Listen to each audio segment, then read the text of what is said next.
Fans fan అప్పండి ఇది ఉండే fan ಹೌದು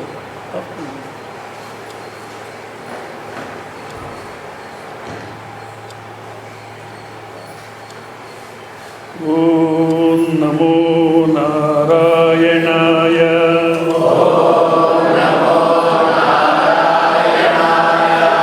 ಓಂ ನಮೋ ನಾರಾಯಣಾಯ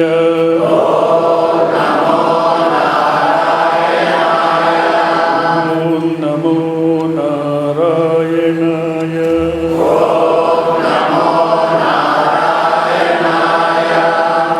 ఎవరికైతే మనం ఇంతవరకు చూసిన దాంట్లో ఎవరికైతే సంసారం నుంచి విడుదల కావాలి అనుకుంటారో, సంసారం అంటే భార్య పిల్లలు భర్త పిల్లలు, ఇది ఫస్ట్ స్టేజ్. తర్వాత జన్మ మరణ అన్నా, తర్వాత అజ్ఞానం, ఇదంతా సంసారం. దీని నుంచి విడుదల కావాలని ఎవరు అనుకుంటారో వాళ్ళు బ్రహ్మ విద్యకు అధికారి.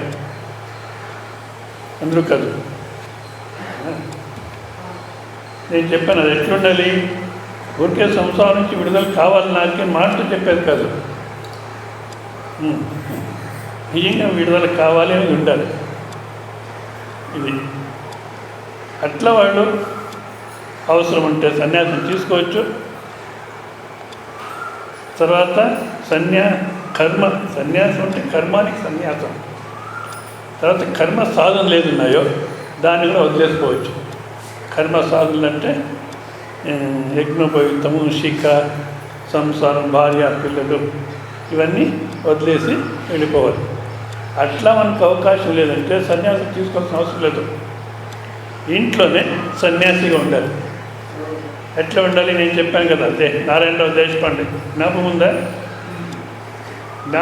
అంటే ఊరు కూడా అని చెప్పరు. ఎందుకు? ఉదయం చెప్పి మర్చిపోయినాం. ఏం కథో ఏమో జ్ఞాపకం వచ్చిందా లేదా? నారాయణరావు దేశపాండే ఎట్లుండేవాడు ఇంట్లో. అంతేకాదు ఇంకా కూడా వినండి, 45 సంవత్సరాలు అట్లా అయితే 50 సంవత్సరాలు ఇంట్లోనే ఉన్నారు, ఒక్కదానికి అంటుకోలేదు. లాస్ట్లో 95వ సంవత్సరంలో మా ఈ ఫోన్ అంతా ఆఫ్ చేసి కూర్చోండి, ఏం పనిలో ఏం కథో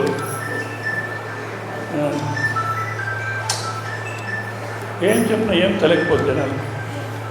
ఓకే, మనకు కంటి సోషల్ ఉంటుంది. 95వ సంవత్సరంలో ఆయన శరీరం వదిలేటువంటి స్థితి వచ్చింది. మంచం పైన పండబెట్టినారు.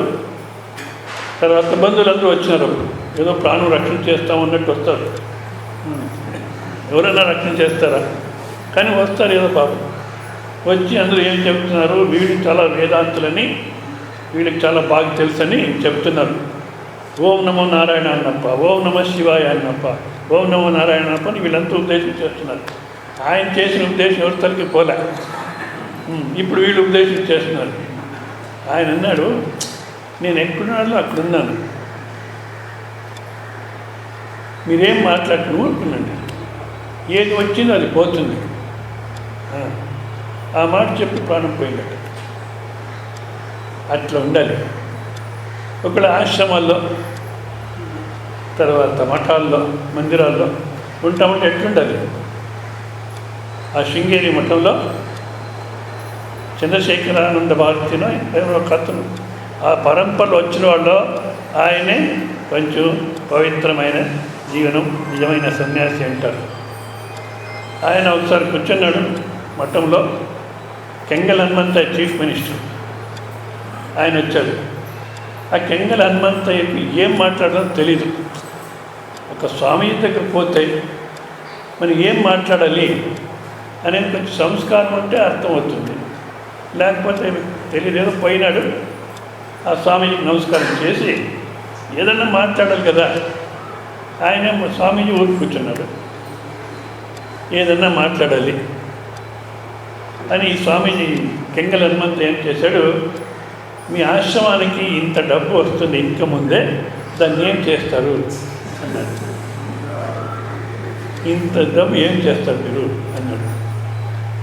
ఎట్లుండాలి మఠాల్లో, ఆశ్రమాల్లో ఉంటే వెంటనే కమండలు తీసుకొని వెళ్ళిపోయాడు చంద్రశేఖరానంద స్వామీజీ. కెంగల్ హనుమంతుడికి భయం వచ్చింది. నేనేం తప్పు మాట్లాడినానేమో అని పోయి నమస్కారం చేసి, మోహన్ బాబు ఎందుకు పోతున్నారు, నేనేదో మాట్లాడాలి అని నాకు ఇది తప్పితే వేరే తలకు రాలేదు, ఇది అడిగినాను, ఏదైనా తప్పు అయితే క్షమించండి రాండి అంటే, లేదు ఆ డబ్బు ఆ వ్యవహారము అదంతా నువ్వైతే బాగా చూసుకుంటావు, నేను చూసుకోలేదు, నేనున్న వ్యర్థం ఇక్కడ, నువ్వైతే బాగా చూసుకుంటావు, అంటుకోకుండా ఉండాలి. సచ్చిదానంద సరస్వతి పల్లెనరసీపురంలో ఆయన కార్యాలయం ప్రారంభం చేసి ఆయన ఎంత ప్రయత్నం చేశాడు. ఒకసారి ఆయన శిష్యుడు ఒక గ్రంథం రాశాడట, ఆయన పేరు చెప్పేదొద్దు, గ్రంథం రాశాడు, దీన్ని కూడా ప్రింట్ చేయండి కార్యాలయంలో అన్నాడు. చూస్తే ఇతను ఏం ఉద్దేశం చేసినాడో దానికి విరుద్ధంగానే ఉంది అంతా. ఇదంతా మార్చుకొనిరా, తర్వాత నేను ప్రింట్ చేయిస్తాను, మార్చుకొనిరా అంటే, అప్పుడు ఆయన కోపం వచ్చింది. నేను రాసింది కరెక్ట్ లేదంటాడు గురువు పైన. అయితే అప్పుడు ఆయన కోపం వచ్చింది. నా స్థానం ఏమి ఈ ఆశ్రమంలో, ఎక్కడైనా ఒక స్థానం ఉంది నువ్వు అనుకుంటే జ్ఞానం కాలే. అఖండ స్వరూపము, నీకు ఎక్కడ స్థానం? నాకు స్థానం కావాలనుకుని నీకు ఇక్కడే ఉన్నాం కనుక స్వామీజీ నా స్థానం ఏమి ఇక్కడ అంటే, స్వామీజీ అన్నారట, ఒకళ్ళు ఏదైనా స్థానం ఉంటే ఎందుకు, ఆ స్వరూపంలో మిగిలిపోయిన వాళ్ళకి ఎక్కడ స్థానం లేదు అవునా. ఒకళ్ళు ఏదైనా స్థానం ఉంటే నేను మొదటో భిక్షకుడు, నువ్వు రెండో భిక్షకుడు. భిక్షకత్వంలో భిక్షునికే ఏం అధికారం ఉంది? పెడితే తినాలి, చెప్పండి నెక్స్ట్, లేకపోతే ఊరుకుండాలి, అంతే కదా. అంటే తానే ఆశ్రమంలో ఉంటూ తానే ఆశ్రమం ప్రారంభం చేసి అంత చేసిన నాది దానికి అంటుకోలేదు. అదేవిధంగా చంద్రశేఖర్ భారతి, మనం ఎట్లున్నాం? గృహస్థ జీవితంలో ఉంటే నేను సంపాదన చేసింది నా మాట వినరాని గృహస్థ జీవితంలో, ఇంకా ఆశ్రమంలో అక్కడంతా పోయి చూస్తే ట్రస్టీస్కి వీళ్ళకి కొట్లాట, మెడతో వాళ్ళు తోస్తుంటారు, వీళ్ళు నాదేం పట్టుకొని కూర్చొని ఉంటారు. ఎక్కడుంది విడిపించుకోవాలనేది?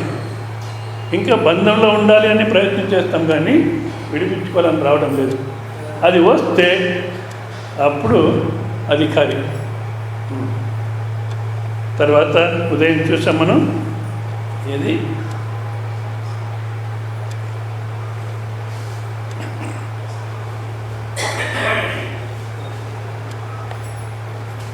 శరీరానికి విలక్షణమైనటువంటి ఒక స్వరూపం ఉంది అనేది మనకు వేదాలే ఉపదేశం చేస్తుంది. తర్వాత మనం ఈ శరీరం వదిలేసి పోయే సమయంలో విద్య కర్మ ప్రజ్ఞ అంత మూట కట్టుకొని పోతున్నామంటే ఏది జొత్తులో రాదు, ఎవరు జొత్తులో రాదు, అది జొత్తులో రాదు, అదొక మంచిదేనేమో. వచ్చింటే అన్ని చోట్ల వీళ్ళు రామాయణాలు ఏది జొత్తులో ఇది పశువర్త గోష్ఠే, ఆ పశువులు అవన్నీ పెంచుకొని ఉంటారు కదా, అది తగ్గింది. ఇప్పుడేమన్నా కుక్కలు ఇట్లాంటి ఏదో పెట్టుకొని ఉంటారు, కానీ అవన్నీ జొత్తులో వస్తాయంటే రావు, ఎక్కడ కట్టేస్తే అక్కడ వస్తాయి. పశువర్త గోష్ఠే పోనీ అయితే పశువులకు బుద్ధి లేదు, ఎవరితో అయితే బుద్ధి ఉందని జొత్తులో జీవనం చేస్తున్నామో, బుద్ధి ఉందని అని అంటున్నాను నేను, ఉందో లేదో వాళ్ళకే తెలుసు, ఉందని జీవనం చేస్తున్నామో ఆ భార్య జొత్తులో వస్తుంది. ఎంతవరకు? ఆ వాకిలి వరకు వచ్చి 2 బియ్యం గింజలు నోట్లో వేసి ఆ శవం నోట్లో ఊహను ఏడుస్తూ వెళ్ళిపోతుంది. ఏమన్నా కాదులే, జొత్తులో రాజు. భర్త వస్తాడు, ఎంతవరకు వస్తాడు? శ్మశానం వరకు వస్తాడు. అక్కడ అగ్నిస్పర్శం చేసి ఇంకేమి లేచి రాదు, నేను రెండో పెళ్లి చేసుకోవచ్చు నిజంగా అనేది తిరిగి వస్తాడు. జనాలు వస్తారు, బంధు శ్మశానే. ఒకసారి బెంగళూరులో పోతున్నాను ఆటోలో, ఒక శవం మోసుకొని పోతున్నారు, చాలామంది బంధువులు జొత్తులో పోతున్నారు.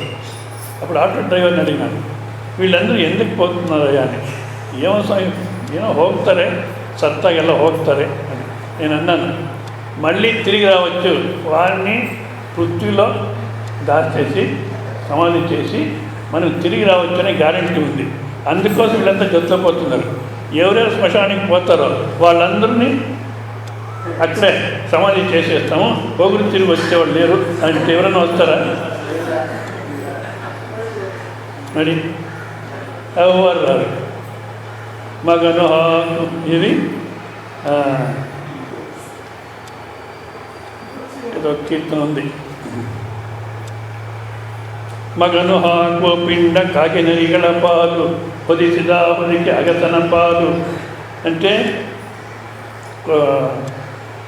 చనిపోయిన తర్వాత కార్యాలు చేస్తారు, తర్వాత పిండం పెడతారు.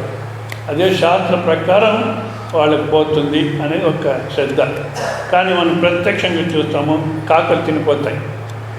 కాకలు తినిపోతే వాడు తృప్తి చెందినాడు మనం చేసిన దాంట్లో అని వీళ్ళు సంతోషపడతారు. వాడు తిన్నారంటే లేదు, కాకలు తినిపోతాయి. పొదిసిదా వదికి అగసన పాలు అంటే అంతకుముందు వీళ్ళకు కొడుకు కోడళ్ళకు వాళ్ళకు సరిపోలేదు. ఎందుకు సరిపోలేదు? వీళ్ళు ఊరుకుంటారు. ఈ వయస్సు అయిన వాళ్ళు ఏదో గొడవ పెడుతుంటారు, ఇంట్లో పెట్టుకుంటే వృద్ధాశ్రమానికి వేసేస్తే మంచిది అనిపిస్తుంది. ఊరుకుంటారు, ఏదో ప్రాబ్లం తెస్తారు. సరే, వాళ్ళు ఏం చేస్తున్నారు, కొంచెం అట్లా చూసుకున్నారు. చనిపోయిన తర్వాత కొత్త గుడ్డ కప్పినారు. కొత్త గుడ్డ పోనీ అదన్నా జొత్తులో వస్తుందా? చాకలి వాడు ఎత్తుకొని పోతాడు, ఆ పిండం కాకలు తినిపోతాయి. నీ జొత్తు ఏమొస్తుంది?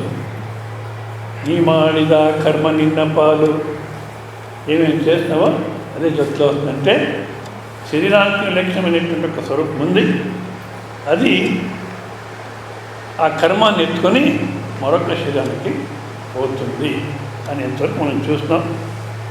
తర్వాత తత్ ప్రత్యక్ష విషయమే అయితే చేత్ కాదు, అది ప్రత్యక్ష విషయమే. ఆత్మస్వరూపం అనేది ప్రత్యక్షమే కదా. నేను వ్యవహారం చేస్తుంటే అదే ఆత్మ ప్రత్యక్షమే కదా అంటే నా అట్లా లేదు. ఎందుకంటే వాది ప్రతిపత్తి దర్శన అంటే దీంట్లో విరోధం. వాది విప్రతిపత్తి దర్శన అంటే ఉంది అని కొంతమంది, శరీరానికి లక్ష్యమైన స్వరూపం ఉంది అని కొంతమంది, లేదని కొంతమంది. ఒకవేళ ఉండేది అయితే ఇట్లా విరోధం ఉండదు. నహి దేహాంతర సంబంధిన ఆత్మ ప్రత్యక్షణ అస్తిత్వ విజ్ఞానే. దేహానికి లక్ష్యమైనటువంటి ఆత్మస్వరూపం ఉంది అనేది ప్రత్యక్షంగా మనకు కనబడేదైతే లోకాయతికా బౌద్ధాష్ట నహ ప్రతికూల శివు అంటే మాకు వాళ్ళు లోకాయతిక చార్వాకులు ఉదయం చెప్పాను. ఆ చార్వాకులు బౌద్ధ సిద్ధాంతం కొంతమంది ఆత్మ లేదంటారు కదా, వాళ్ళు మనకు విరోధం అయ్యేవాడు కాదు మనం. ఎందుకంటే దృష్టాంతం ఇస్తారు శంకరాచార్యులు. నహి ఘటాదో ప్రత్యక్ష విషయ కశ్చిత్ విప్రతిపత్తి, నహి ఘటాదో ప్రత్యక్ష విషయ కశ్చిత్ విప్రతిపత్తి. అంటే ఒక కుండ ఉంది, కుండ మట్టి అంటే మీకు బోర్ కొడుతుంది. ఏందో అక్కడ పోయి విందామని పోతే కుండ మట్టి ఇవే చెప్తున్నారు అని పోని మనసు సమాధానం అయ్యేది. ఇది నెక్లెస్ బంగారం ఉంది. ఒకరు నెక్లెస్ అని అనుకున్నాను, ఇంకోరు బంగారం అంటారు. నేను బంగారం అంటే నువ్వు నెక్లెస్ అంటావే అని కొట్లాడుతుంటారు అనుకుంటాం. ఇద్దరికి భిన్న అభిప్రాయం ఉంది. కానీ పరీక్ష చేసి చూస్తే లాస్ట్లో ఏమవుతుంది, నిజంగా నెక్లెస్ లేదు. ఇంగ్లీష్లో గోల్డెన్ చైన్ అంటారు, తప్పు. గోల్డెన్ చైన్ కాదు, చైనీ గోల్డ్.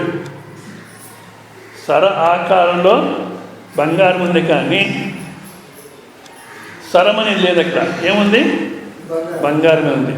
అదేవిధంగా ఘట కుండ ఇక్కడ శంకరాచార్య ఇచ్చినటువంటి దృష్టాంతం. దాంట్లో ఎవరు చూస్తున్నది కుండని ఒప్పుకుంటారు కదా, దాంట్లో ప్రతిపత్తి ఏముండదు, అవునా? అందుకు వాడు పూర్వపక్షి ఒప్పుకోడు. ఏమంటాడు? స్థానాదో పురుషాది దర్శనాత్. ఒక్కరు తాడు ఉంది అక్కడ, ఒకడు తాడు పడింది. ఒక్కడు అక్కడ పాము ఉంది అంటాడు, ఇంకొకడు పాము కాదది నేల చీలిక అంటాడు, ఇంకొకడు పాము కాదు నేల చీలిక కాదు ఏం కాదు రాత్రి వర్షం వచ్చింది ఆ నీళ్ళు కనబడుతూ ఉంది అంటాడు. ఇట్లా భిన్నాభిప్రాయం ఉంది. ఆత్మ విషయాలలో కూడా ఇట్లా భిన్నాభిప్రాయం ఉండొచ్చు కదా, ఉంది అని కొంతమంది లేదని కొంతమంది ఉండొచ్చు కదా అంటే అట్లా కాదు. ఇది తాడు ఉన్నది తాడు, ఇట్లా వేరు వేరే అభిప్రాయాలు ఉన్నప్పుడు టార్చ్ చేసి చూస్తామంటే అప్పుడు అందరూ ఒప్పుకుంటారు అవునా. అదేవిధంగా ఆత్మస్వరూపంలో అట్లా ఒప్పుకోవడం లేదు. నా నిరూపితే అభావాత్ నహి ప్రత్యక్షే నిరూపితే స్థానాదో ప్రతిపత్తి భవతి. ప్రత్యక్షంగా చూసినప్పుడు ఒప్పుకుంటారు అందరూ, ఓ ఇది తాడేనే అని అవునా. వైనాశిక సాహిత్య ప్రత్యయ జాయమానేపి దేహ వ్యతిరిక్త నాస్తిత్వం ప్రతిజానతే. వైనాశిక అంటే బౌద్ధులు వేరే వాళ్ళు నేను అనేది ఒకటి ఉన్నా, మళ్ళీ ఎవరో శరీరం వదిలేస్తున్నారు పోయినారంటారు. పోయినారన్నప్పుడు దేన్ని చూసి మన వాళ్ళని ఒప్పుకున్నాము, దేన్ని చూసి మన వాళ్ళని గుర్తిస్తున్నాం ఏం చెప్పండి, ఇది వ్యవహారమే. దేన్ని చూసి శరీరాన్ని చూసి మన వాళ్ళని ఒప్పుకున్నాం. ఆ శరీరం అక్కడే ఉంది. ముందైతే మనం చెప్పిన దానికంత విరోధం చేసేవాడు, గలాట్ చేసేవాడు, బాగా చాలా అయిపోతున్నాం, ప్రాణం తీస్తాడు నాకు అనిపించేది. ఇప్పుడు ఏం లేదు, ఊరికే పడి ఒక చోట ఇంట్లో పెట్టుకోండి అంటే ఈ దేన్ని చూసి మన వాళ్ళని గుర్తించినారో అది అక్కడే ఉంది. పోయినారంటారు. ఆ పోయిన వాళ్ళు మీరు చూసినారా? మరి ఎవరినైతే చూడలేదు వాళ్ళ కోసం ఎందుకు బాధపడతారు? చూసింది ఉంది కదా, దాని లోపల పెట్టుకోండి అంటే ఎవరో ఒకరు ఉన్నారు దాంట్లో అవునా. ఇది మనకు ప్రత్యక్షంగా కనబడదు కదా. అందుకని నేను అనేది ఉన్న ఆ శరీరం చూసి ఖాళీ చేసి పోయినారు అని అన్న ఈ బౌద్ధ చార్వాకులు వీళ్ళు శరీరానికి నా భిన్నమైన ఒక స్వరూపం ఉందని ఒప్పుకోరు అవునా. తస్మాత్ ప్రత్యక్ష విషయ వైలక్షణ్యాత్ ప్రత్యక్షాత్ నా ఆత్మ స్వతస్థితి. ప్రత్యక్షానికి ఇంద్రియ మనస్సు బుద్ధికి అది విషయమయ్యేది కాదు కనుక ప్రత్యక్ష ప్రమాణాలకు విషయం కాదు. తస్మాత్ తత అనుమానాలపై ప్రత్యక్షానికి విషయమైతే మళ్ళీ అనుమానం చేయొచ్చు. ఆత్మస్వరూపం అనేది ప్రత్యక్ష విషయం కాదు, అనుమానంతో కూడా చెప్పలేము.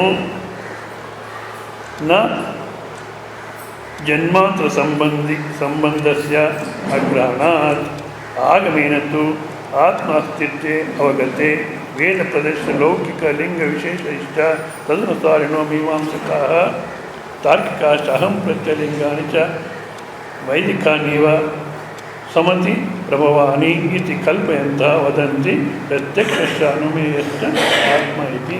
అంటే ప్రత్యక్షానికి కానీ అనుమానానికి కానీ విషయం అనేది కాదు ఆత్మ. మరి మనకెంత తెలియతే వేదాలు చెప్తున్నాయి, శృతినే చెప్తుంది శరీరానికి నా విలక్షణమైన స్వరూపం ఉంది అని అన్నా. అంతేగాని మనకి ప్రత్యక్షంగా అది బోధపడుతూ వేదాల ద్వారా ఉపనిషత్తే మనకు తెలియజేస్తుంది కనుక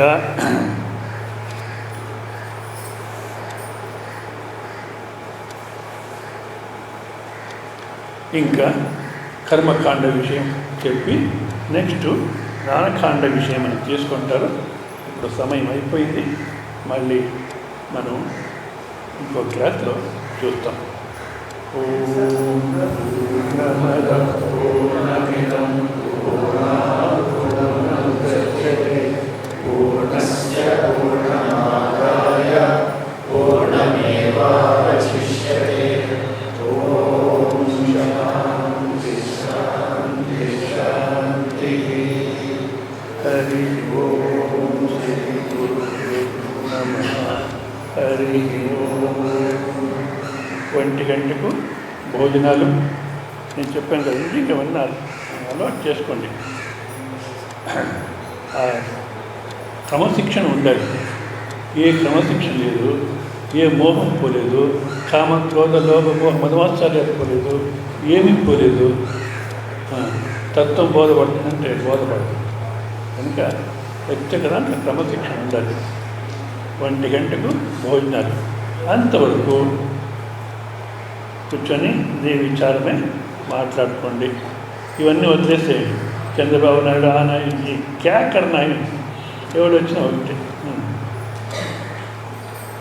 మాట్లాడుకోండి. లేదా హాయిగా నిద్రపోండి, అది ఇంకా మంచిది. స్వస్వరూపంలో మిగిలిపోవచ్చు. లేదా ఊరికి కూర్చొని మీ మనస్సుని మీరు చూస్తుండండి. నిజంగా బాగా అలవాటు చేసుకుంటుంది. తలంపులు మంచివి వస్తాయి, చెడ్డవి వస్తాయి. ఇది మంచిది చెడ్డది అని పేరు పెట్టుకోకుండా, మంచి చెడ్డది అని పేరు పెట్టుకోకుండా, ఇది నాకు సంబంధం అనేటువంటిది లేకుండా చూస్తూ ఉంటే తలంపుల యొక్క ప్రవాహం తగ్గిపోతుంది. ఒక్క తలంపు వస్తుంది, మళ్ళీ ఇంకొక తలంపు రావాలంటే చాలా సమయం పడుతుంది. ఆ మధ్యలో హాయిగా ఉంటారు. ఇది బాగా మనకు సాధన అయిందంటే మళ్ళీ వ్యవహారంలో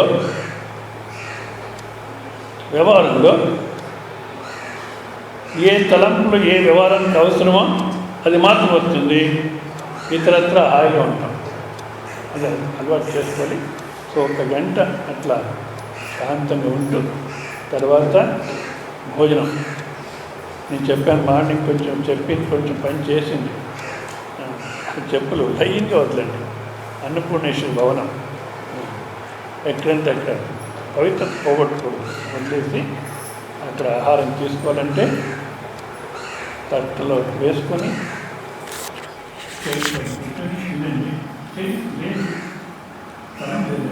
పక్కన